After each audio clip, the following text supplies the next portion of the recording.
Vous le savez, la sociologie, ce n'est pas une vraie science et les sociologues ne font pas un vrai travail. Bah oui, vous les connaissez, les hilarantes blagues sur le McDo. T'es en licence de sociologie? Un burger et une grande frite, s'il te plaît. Ah, les gens de droite ont tellement d'humour. Oui, non, je souhaitais juste... On vous l'a montré dans cette émission, la sociologie, elle a une méthode, des objectifs, comme dévoiler les rapports de domination. La méthodo, la théorie, tout ça, c'est important, mais c'est pas une application concrète. C'est pour ça qu'aujourd'hui, on a eu l'idée de vous montrer un usage très pratique de la sociologie. Et quoi de plus pratique, de plus concret que la sociologie du travail? C'est marrant ça. La sociologie du travail, ça existe alors que les sociologues, ils travaillent pas parce qu'ils sont de gauche. Je suis François Hollande.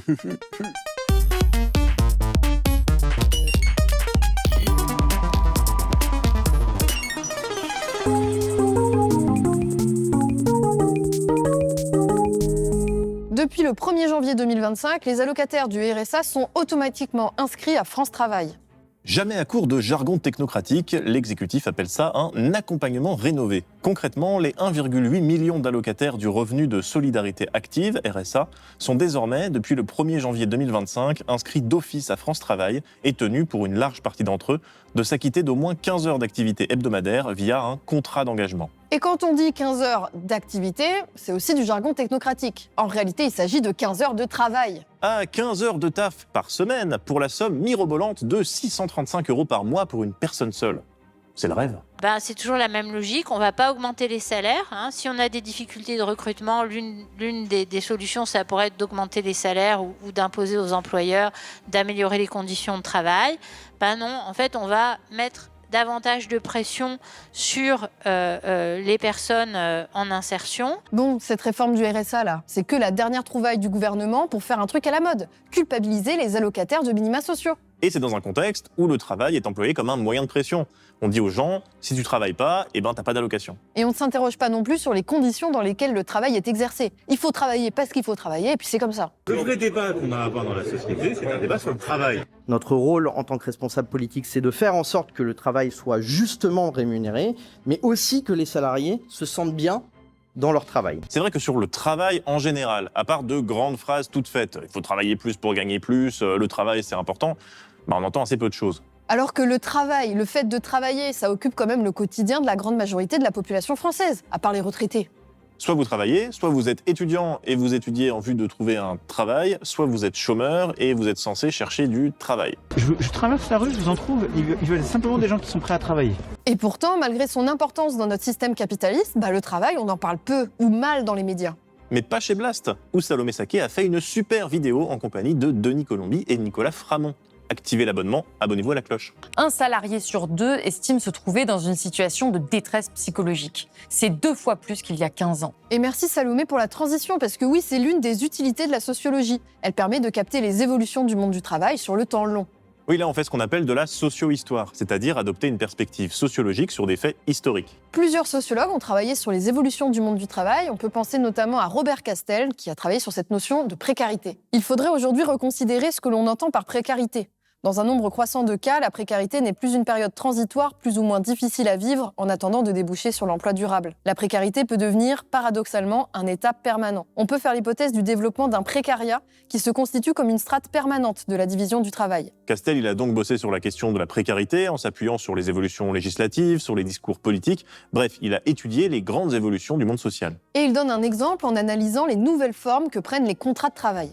Si on considère l'entrée dans l'emploi, les premières embauches, par exemple, il y a à peu près 3/4 de ces nouvelles embauches qui se font sous des formes d'ailleurs extrêmement diverses, mais qu'on nomme atypiques d'emploi, emploi CDD, intérim, contrat aidé, différentes formes de temps partiel. Il nous parle des premières embauches, mais aujourd'hui, il y a tout un tas de gens qui font toute leur carrière en intérim ou en CDD. Castel, qui est décédé en 2013, c'est pas le seul à avoir fait un constat sur la montée de la précarité. Mais lui, il en a fait une analyse en termes de classe. Il a développé un concept, le précariat. Ce concept, il a eu un impact politique très concret, puisqu'il a été repris par le candidat du Front de gauche à la présidentielle de 2012, un certain Jean-Luc Mélenchon.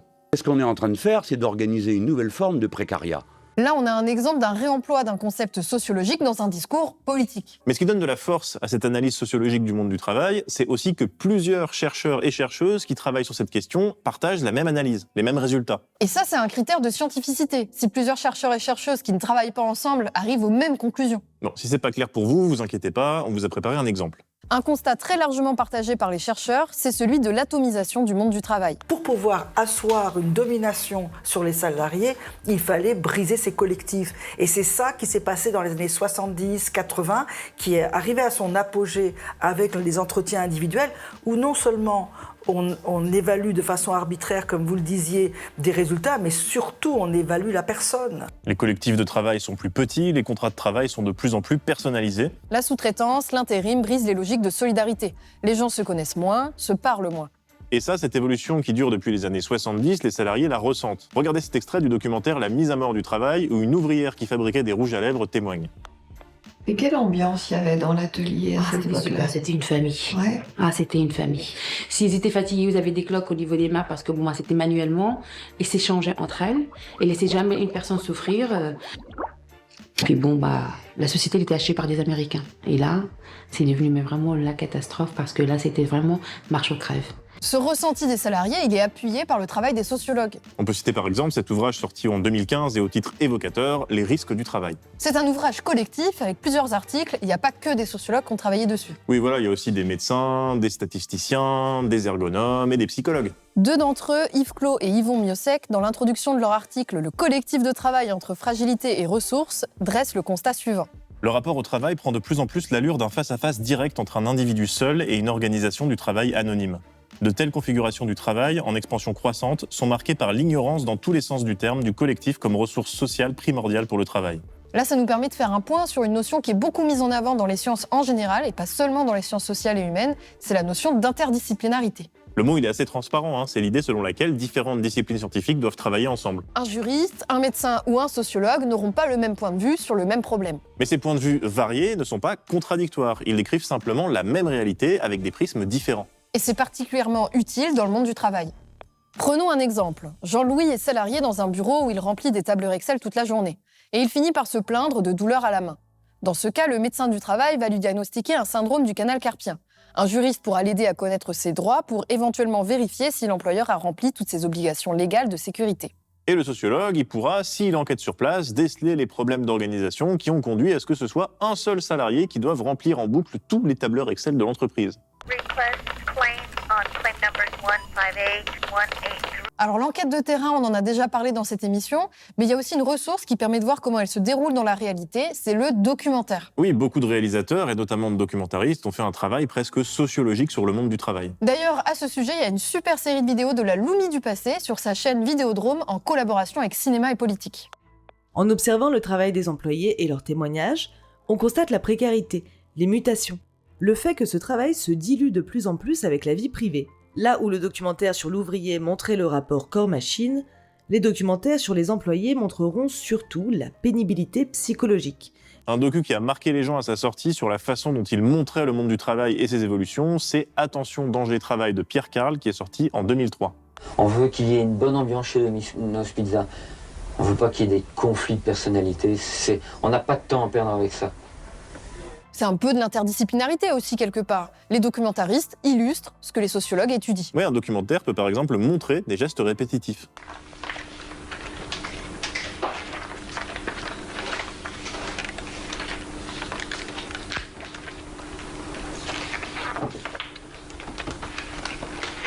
Non mais on a vraiment le sentiment d'appartenir à une famille, quoi. Filmer longtemps des gestes identiques, ça permet par le montage de montrer la pénibilité. Ouais, le langage cinématographique permet de montrer ce que les sociologues écrivent. Après, ce que fait le documentariste, le sociologue le fait aussi, c'est-à-dire qu'il se rend concrètement sur le lieu de travail. Ouais, il n'est pas là-haut dans sa tour d'ivoire perché à ressentir les évolutions du monde du travail, non. Aller sur place, c'est ce qu'a fait le sociologue Robert Linhart dans son livre L'établi. Robert Linhart, c'est un étudiant maoïste, et après mai 68, il rejoint le mouvement des établis, des militants qui se faisaient embaucher à l'usine pour mieux comprendre le monde ouvrier. Son livre sortira 10 ans plus tard, en 78, et on en a même fait un film qui est sorti en 2023. Vous avez entendu parler d'un tract qui circule parmi les ouvriers? Mais après, toi tu retrouveras ta place de prof, et eux? Dans le cas de l'établi, on a une approche qui est plus militante que scientifique. Linhart souhaitait organiser la lutte au sein de son usine. Mais ça a quand même un intérêt sociologique et ça a été précurseur dans ce type d'enquête. On peut vous en citer une plus contemporaine, celle de Annie Tebomoni, qui est spécialiste des maladies professionnelles et qui s'est intéressée au métier de caissière. Dans son livre « Travailler peut nuire gravement à votre santé », elle relate les rapports de domination et les rapports de force au travail. L'absence de pause régulière s'inscrit dans un rapport de soumission individualisé à la hiérarchie de l'entreprise. Les caissières sont en position d'humiliation permanente, étant par exemple obligées de demander l'autorisation d'aller aux toilettes. Le petit pouvoir donné au chef de caisse, c'est aussi de les faire attendre selon son bon vouloir. Ce principe de soumission individualisée s'exerce également dans l'absence de rythme régulier des temps travaillés, qui met sous la dépendance du travail toute la vie et rend impossible une organisation familiale et sociale stable. Ce travail sociologique permet par exemple de mettre en lumière les causes des maladies professionnelles. Dans le cas des caissières, les travaux des chercheurs ont conduit à montrer que l'accélération des cadences et les nouvelles méthodes managériales les ont conduites à soulever l'équivalent d'1 tonne par heure, avec des effets importants sur leur santé. C'est ce qui est présenté dans le documentaire La mise à mort du travail, sorti en 2009. Véronique Muloko était caissière dans un hypermarché et y a passé 7 années sereine. C'est tout ce que les hommes et les Elle y femmes trouvait un rajoutent sens à sa vie. à la tâche prescrite. Jusqu'au jour où apparurent ces douleurs au bras droit, qui, en quelques mois, devinrent insupportables. C'était le coude. Ouais. Voilà, c'était là. C'était là. Tout ce que j'ai soulevé, ça tirait, ça...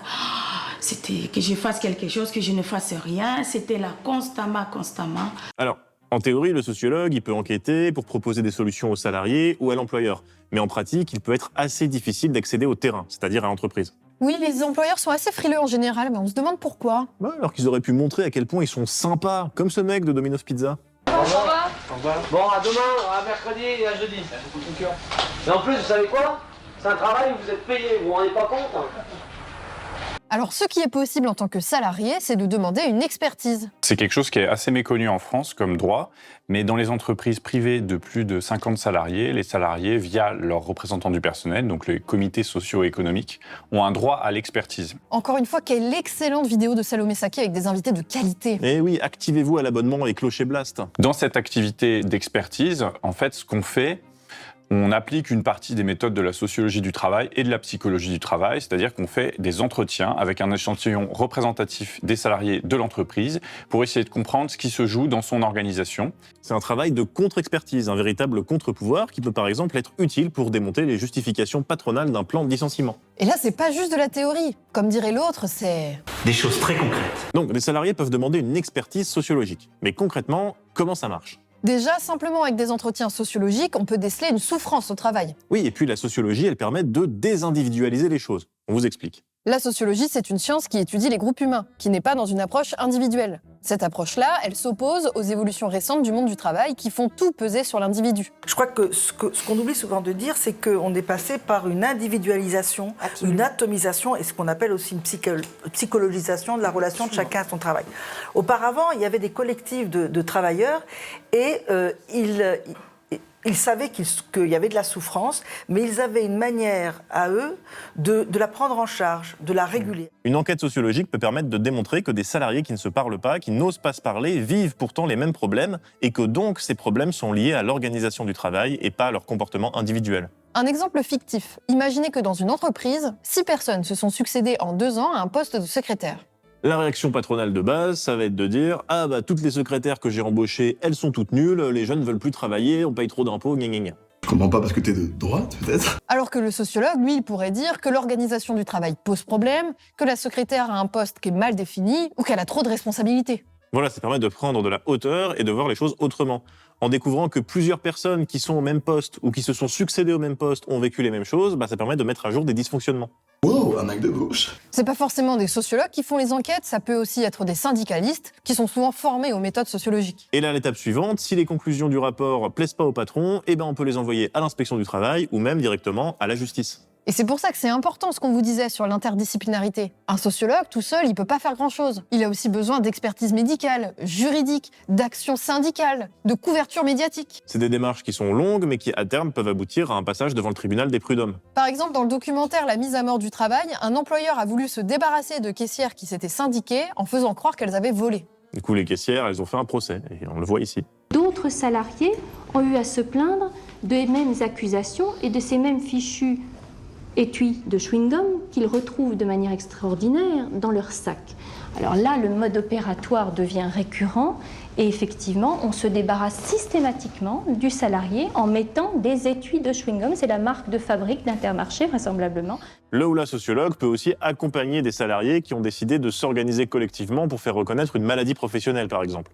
C'est ce parcours du combattant que décrit Pascal-Marie Chalard dans son livre « Qui a tué les verriers de Givors ?», une enquête sociologique sur la lutte d'anciens travailleurs du verre pour faire reconnaître leur maladie professionnelle. Voilà, ça c'est un autre exemple concret. Le travail d'enquête, il peut venir appuyer le travail syndical ou judiciaire.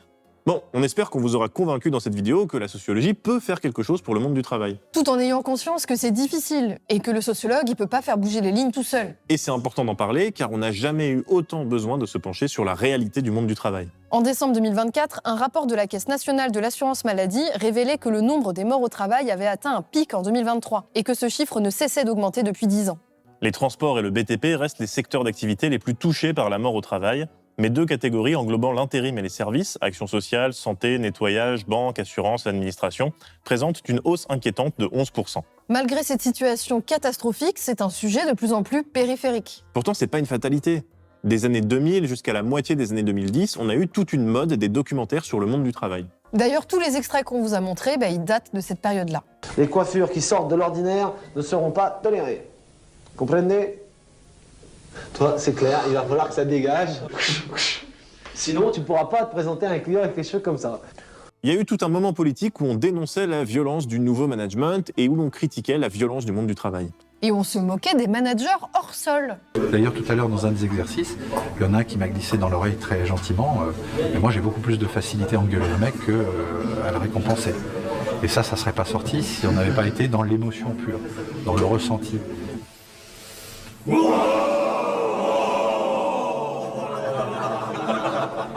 Je sais pas comment expliquer, mais ces mecs, on dirait des sandwichs Rosette Cornichon qui auraient pris forme humaine. Ces images extrêmement gênantes, elles viennent du documentaire de Jean-Robert Vialet, un documentaire de 3 heures qui relate des techniques managériales qui sont utilisées pour augmenter les cadences de travail. Alors qu'est-ce qui fait qu'on en parle moins aujourd'hui et que celles et ceux qui en parlent toujours sont moins entendus? Peut-être que les patrons sont devenus plus malins et qu'ils se laissent moins filmer. Ou peut-être aussi qu'on s'est habitué à ce nouveau management et aux souffrances qu'il engendre et que ça s'est normalisé. Et peut-être qu'on a oublié les scandales passés. La série noire des suicides se poursuit à France Télécom. La série noire continue à France Télécom. Nouveau suicide à France Télécom. Pourtant, on voit bien que ces scandales ne sont pas derrière nous, ils n'appartiennent pas au passé. 16 cas de suicide ont été recensés en France depuis 2023 au sein de l'entreprise Orange. Une nouvelle vague de suicides qui intervient dans un contexte de réorganisation du groupe. Et c'est pas le moment de lâcher, parce que c'est pas que la sociologie, c'est pas que l'interdisciplinarité qui permettront d'améliorer les conditions de travail en France. Oui, c'est évidemment et plus largement un combat collectif. Individuellement, c'est très dur de faire reconnaître ses droits et de faire bouger les lignes. Ce qui fonctionne, c'est des procès collectifs, des class actions, ou tout simplement de bonnes vieilles grèves dans les entreprises. Et dans tout ça, l'enquête sociologique peut permettre aux salariés d'avoir des armes supplémentaires pour se défendre. Et c'est déjà pas mal. Merci beaucoup d'avoir regardé cette vidéo. N'hésitez pas évidemment à commenter quel type de sociologie vous avez envie de voir la prochaine fois, parce que là, on a fait Bourdieu, on a fait la méthode, on a fait la sociologie du travail. Voilà. Quoi d'autre après? Quoi d'autre? On ne suivra pas vos propositions, mais c'est sympa. Mais quoi d'autre? On se retrouve le mois prochain en tout cas. Travailler peut nuire gravement. Pour le coup, eux, ça se voit qu'ils puent. Alors on dit ça de nous dans les commentaires, mais eux, ça se voit, ils sentent pas bon. C'est pas le moment de lâcher, parce que c'est pas... Ouais, mais maintenant je l'ai en tête, c'est vrai.